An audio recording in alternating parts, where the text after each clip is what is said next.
Tapos tayo mag-emission test. Emission testing. Meron na tayong insurance. Ito na tayo sa main. Alright mga kalikot, magandang araw. Welcome back mga kalikot sa panibagong vlog, panibagong video natin mga kalikot. Maglalakad tayo ngayon ng restro ng papel ng motor. Right, kung ikaw ay may motor at wala pang restro, tara samahan nyo ako.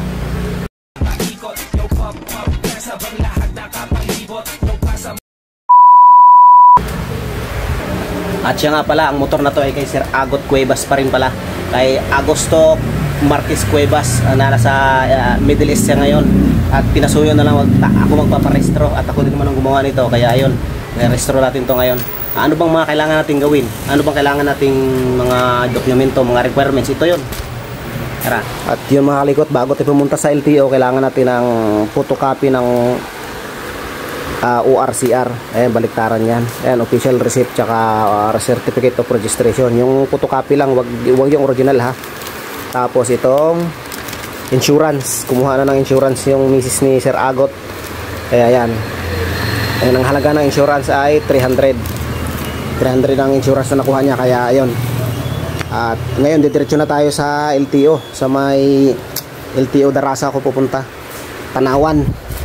At didiretso na ako sa emission test. Emission testing na tayo para makapag-emission, tapos sa LTO na mismo magbabayad. Tara, samahan niyo ako mga kalikot. Update ko na lang kayo pag nasa LTO na ako mga kalikot. Let's go! Pagas muna tayo sa uno.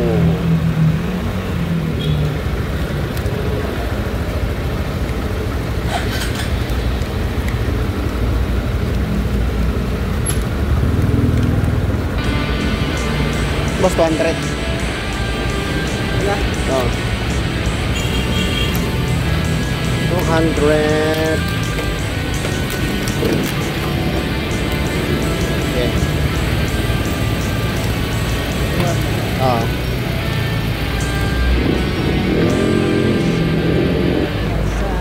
Tubusin nga.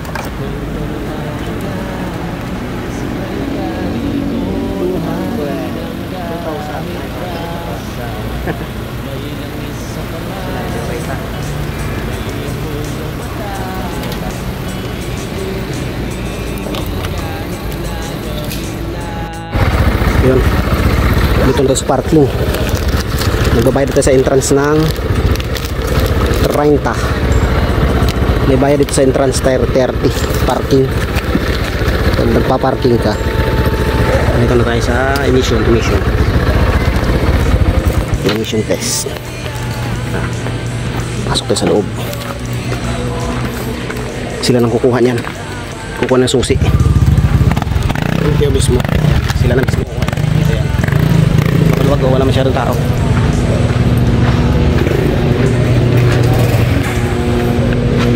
Yan. Ito tayo. Meron na tayong dalang insurance. Hindi na tayo kukuha ng insurance. Kuha na lang. Emission test. Labas na natin yung ating requirements. Yan. May dala na tayong ORCR photocopy, tapos insurance. Ibigay na natin to dito.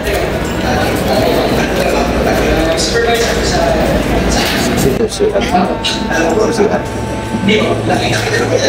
Pareho po.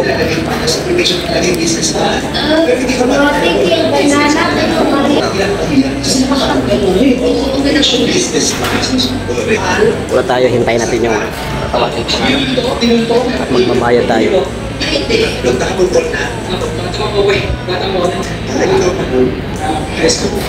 Kasi lang tao ngayon, hindi masyadong marami.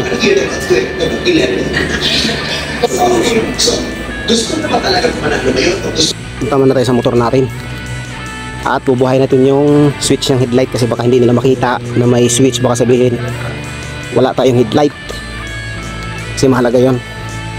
Baka check pa yan yung mga evaluator. Yan, ito yung switch ng headlight to. Yan, ito naman yung high and low switch.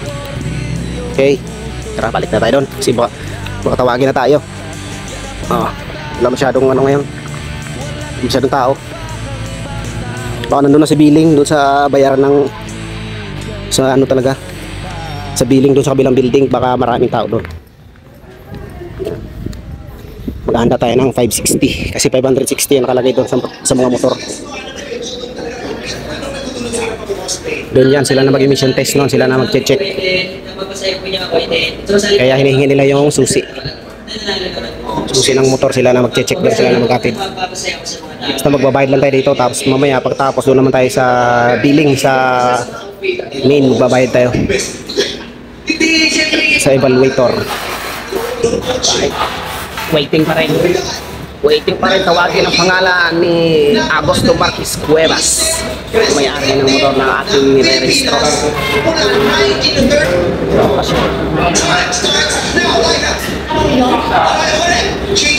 Or nasa loob na, check na nila yun.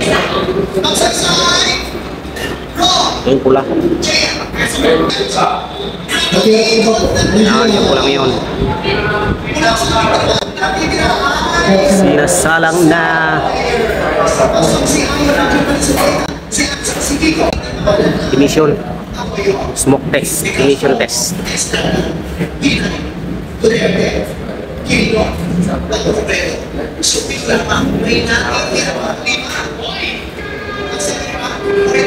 Dito tayo para marinig natin yung pangalan at magbabayad tayo.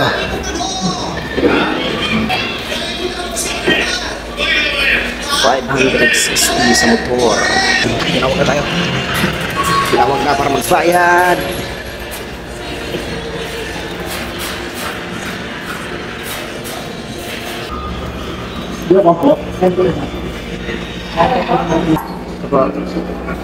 Cuevas, Agosto. Tayo. Papel. Sa LTO na tayo. Sa LTO mismo. Ay, ito na. Tapos na tayo mag-emission test. Emission testing. Meron na tayong insurance. Ito na tayo sa main ng LTO. Yan ang motor natin, oh. Hindi pala kay Sir Cuevas pala. Iwanan muna natin yan. So doon tayo sa kabilang building. Nakakad na tayo. Iwanan natin helmet para wala tayong bitbitin. Ako na sa parking. Tayo rito sa kabila.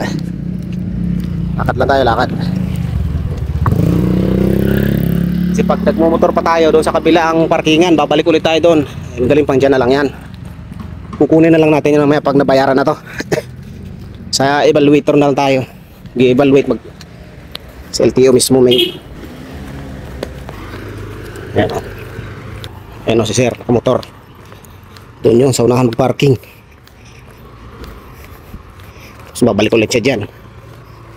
Pagod. Meron na tayong ORCR, OR tsaka CR, Xerox copy, emission test, tapos excuse me. Tapos insurance. Papasok na tayo dito, ipapasa na natin. So pasok tayo sa evaluator. Ito tayo, pipila pa tayo, pipila. Papasa natin yung papel natin dito, yung mga requirements, yung mga resibo sa parking, resibo sa emission, nitatabi natin, bibigyan natin ito sa may-ari. Yan, sa insurance naman, dalawa to. Yung isa, kukunin natin to, yung isa lang ang ipasa natin, yung original lang ipasa natin ito sa may-ari ito. Ito tayo, ayos, pila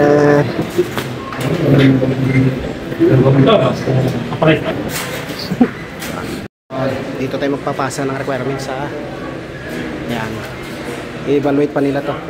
Pagkatapos naman ito, doon tayo sa may dulo na, mag-antay na lang tayo, tawagin doon para magbayad sa counter. Sunod tayo kay tatay. Step 1, pasa ang requirements lahat. Yan, binibigyan tayo ng number para tatawagin. Tawagin na lang doon sa releasing. Releasing, tapos magbabayad tayo doon. Yan. Hindi ganong maraming tao ngayon sa LTO kasi ngayon ay Miyerkules. Kumbaga gitna, ipit na araw. Hindi katulad sa mga Lunes dito, ito yung punong-puno. Ano nga pala to? LTO Darasa. LTO Darasa Tanawan. Tanawan, Batangas. Doon tayo. Hintayin natin yung tawagin yung pangalan ni Sir Agot at magbabayad tayo sa releasing. Cashier.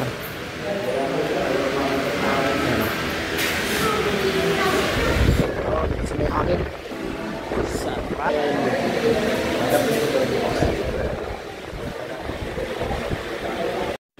Right, upo muna tayo habang nagantay sa cashier. Tawagin ang pangalan natin at magbabayad tayo.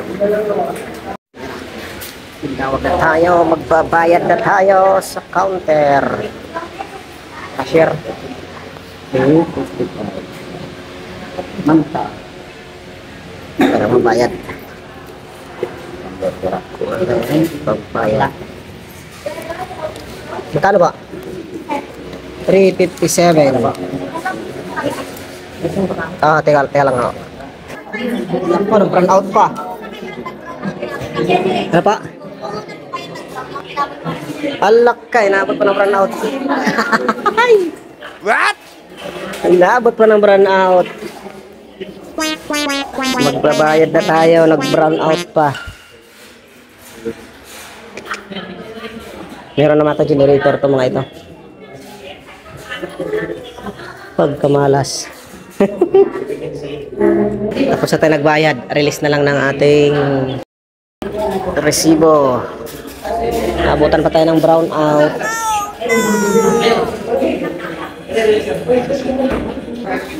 Meron naman siguro generator to. Meron naman generator, sir, no? Meron. Bubuhayin pa pala. Paano kayo mag-aantay pa tayo ng magkaroon ng power? Naku po. Butit may generator daw, sabi ni sir. Bubuhayin pa. May power na yan. Gawa ng generator. Right. Kunting tiyaga na lang. Makakauwi na.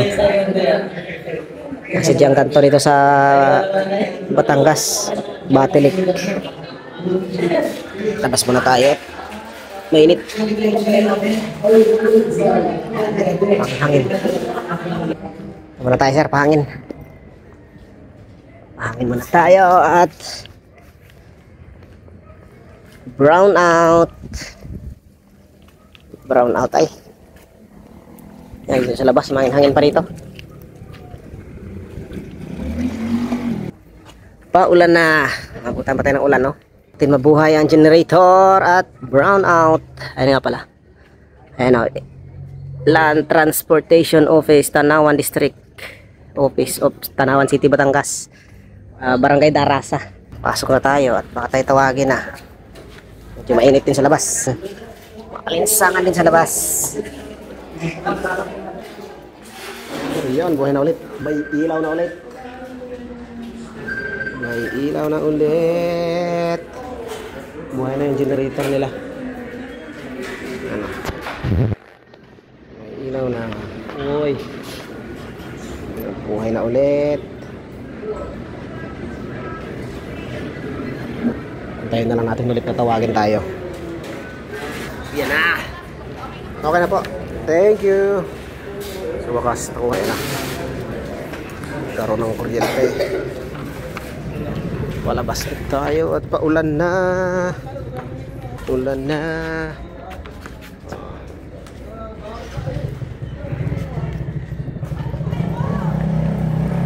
Kunin natin yung motor. Iniwan natin doon sa emission.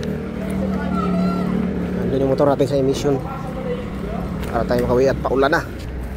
Yan na. Ganda ng lugar na ito, no? May bahay doon, no? Ang gandang bahay, oh. Oh. Yan. Napakaganda ng bahay. Ano kaya yan? May nakatira dyan? Grabe laki. Ito rin, oh. Maraming mga lumang bahay dito sa ano. Ito sa LTO. Kalawak. Ang ganda rito magpa-restro. Wala masyadong tao. Hindi magulo. Kunin natin yung motor doon sa may emisyonan. At tayo'y uuwi na. Update ko kayo mamaya pag nasa bahay na ako. At parang uulan na. Yan. Dito ko na iniwan ang motor. Yan. Sunod naman natin pa-restore yung ano naman, yung R15. Restore ko yung baka next week, pwede kaya ngayong Friday. Yan, dito na. Yan na. Safety na natin to kasi baka babasa. Ito yung bagong kuan, OR. Update ko na kayo pag ano, hindi ako makakapag video sa biyahe gawa ng wala akong cellphone holder. May clutch pa ito. Hindi pwedeng isang kamay lang. Ayan, update ko kayo pag nasa bahay na ako mga kalikot ha. Friendship at parang umaambo na. Right mga kalikot, nandito na tayo sa bahay. Kakawin naman tayong ligtas. Na-restore na natin ang motor ni Sir Agot Cuevas. Yan. At yun mga kalikot, nandito na tayo sa bahay. Tapos na natin malakad ang pag-restore ng motor ni Sir Agot Cuevas. Ganun lang mga kalikot yung paglakad noon. Pasensya na kung hindi masyadong step by step kasi medyo nag-alangan pa akong mag-video sa loob. At syempre lalo't cellphone lang ang gamit natin. Hayaan mo sa susunod. Gusto ko lang magpasalamat kay Sir Agot dahil sa tiwala. Sir Agot Cuevas, shout out po sa iyo at mag-iingat ka dyan palagi. Maraming salamat sa tiwala. Gusto ko lang batiin si Sir Augusto Marquez Cuevas ng isang happy birthday. Kasi kaarawan niya pala ngayon. Isang maligayang kaarawan siya, Sir. Happy birthday. Happy birthday! Ng iyong motor ang iyong kaarawan. At happy birthday at mag-iingat ka dyan palagi at ride safe. Salamat. Bye-bye.